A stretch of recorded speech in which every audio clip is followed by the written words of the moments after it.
the Tonor TC777 is an entry gaming microphone. The microphone was well packed. It comes with an instruction manual, a pop filter, a windscreen, and of course the microphone itself.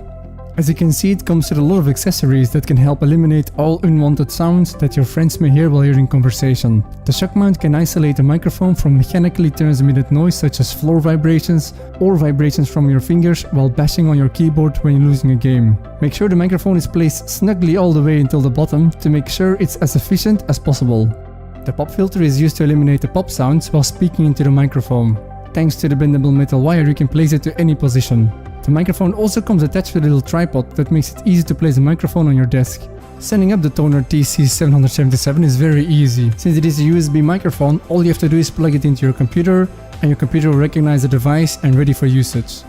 There is no additional software you have to install to make this microphone working properly. You just have to change the microphone gain bar to the computer settings in order to achieve the optimal voice quality.